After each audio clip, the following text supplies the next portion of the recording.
Georgia, to me, still looks like the best team in college football. Even without Brock Bowers, they still continue to dominate. One thing that always, kind of confuses me with Georgia is that they can underplay to a team like Vanderbilt, who they're way better than, but then they can blow out Florida and Kentucky. One thing that I've always noticed about Georgia is that they always are ready when it comes to the big games. And they rolled Florida.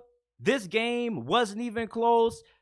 I mean, outside of the first two drives that Florida had, that's about all the success that Florida had in this game. Georgia's defense looked completely different than what it did against Vanderbilt. I don't know what Georgia does anytime they underplay their opponents. Maybe they don't try hard. Maybe they don't bring out their best plays. But it always seems like Kirby Smart has his team ready to play in big-time matchups like this one. And this was a very big game for Georgia, because they have a really tough November stretch. Like, they got to play Missouri coming up. They got to play Tennessee, Ole Miss.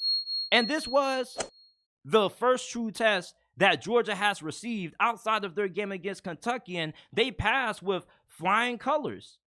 Carson Beck obviously was the better quarterback on the field in this game, and the wide receivers that he was throwing to in this game, they really stepped up. Dominic Lovett, transfer from Missouri, he had a big-time game. You had Lab McConkey, who continued to make big play after big play in this matchup. You also had another wide receiver named Ra Thomas. Georgia's one of those programs that you just can never count out, because they always find ways to make up for what you think may be a limitation. Them not having Brock Bowers, we thought was going to be a major hurdle that they were going to struggle to overcome. And I don't think that anybody was wrong to believe that, because Brock Bowers is one of the best players in college football. Anytime you lose a player of Brock Bowers' stature, you just don't expect them just to roll a team like Georgia the way that they did. Graham Mertz has been playing some really good football up to this point this season. But I mean, this offense looked terrible. And it was so bad to the point that they had to run trick plays on 4th and inches. Did you not see that halfback toss that they tried to do with Trevor Etienne? Billy Napier, what was that? You got one of the best running back duos in the SEC. If you don't run that thing up the middle on 4th and inches, it doesn't matter how better Georgia is up front. If your offensive line can open up enough holes for your running back to get just an inch to keep the drive alive, then I don't think those guys should be starting for you on the offensive line. If we can't pick up an inch, what are we doing on the O-line, man? I couldn't believe that shit. Georgia really took control of this game in the second quarter. After Florida did their little thing for the first two drives, like their first drive, Graham Mertz was looking like Tom Brady out there. And then after that, Georgia just was an avalanche. There just was nothing that Florida could get going. They couldn't get the run game going. Graham Mertz was getting harassed all afternoon. The receivers couldn't get open. And Florida's defense, oh my goodness.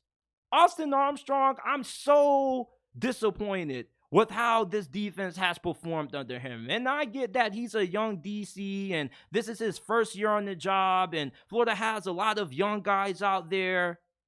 But this defense is starting to look just as bad as what it did under Todd Grantham. And I hate saying Todd Grantham's name, because anytime I say it, I want to throw up. But this defense has not looked better.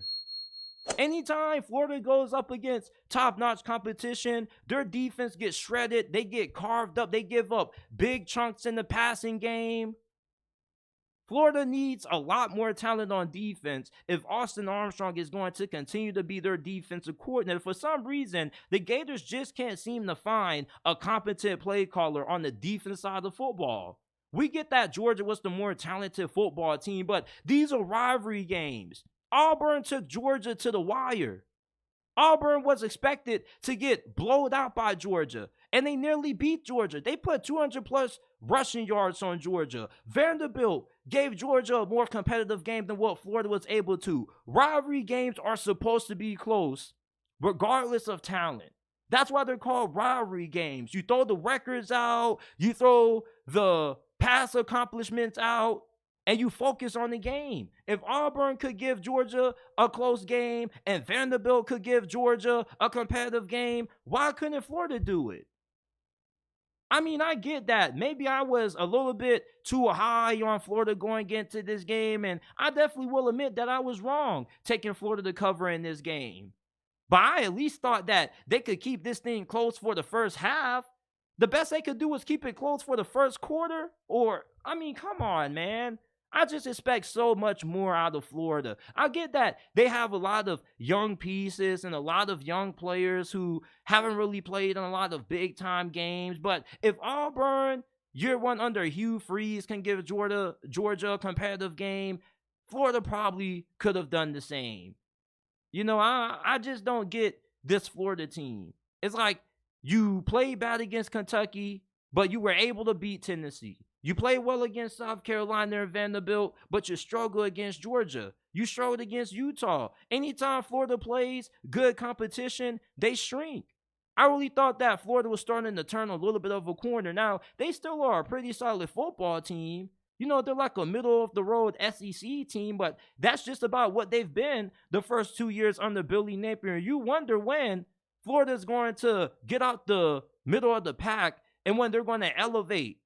Missouri has a better record than Florida. If Missouri is 7-1, there's no reason why Florida can't be playing at the same level that Missouri football is. It's just really disappointing if you're a Gators fan, just seeing Georgia go up and down the field on you at will. You know, like Florida, yeah, they may not have the same amount of talent as Georgia, but come on, man. Auburn took this team to the wire. If it wasn't for Brock Bowers, Auburn probably would have beaten Georgia. And this is just another example of how you can never doubt Georgia. Great teams find ways to overcome inefficiencies. They have been able to overcome not having Brock Bowers. And they're going to continue to do that. And I think they're probably going to win out. And even if they don't win out, I think at most they probably only suffer one loss prior to getting into the college football playoffs. Now, I don't know where that one loss is going to occur. It could occur against Ole Miss, Missouri, Tennessee, or it could occur in the SEC championship game against potentially LSU or Alabama. I don't know, but at this point, you just have to give Georgia the benefit of a doubt. Anytime they have certain limitations, they just find a way to overcome them. That's what great teams do.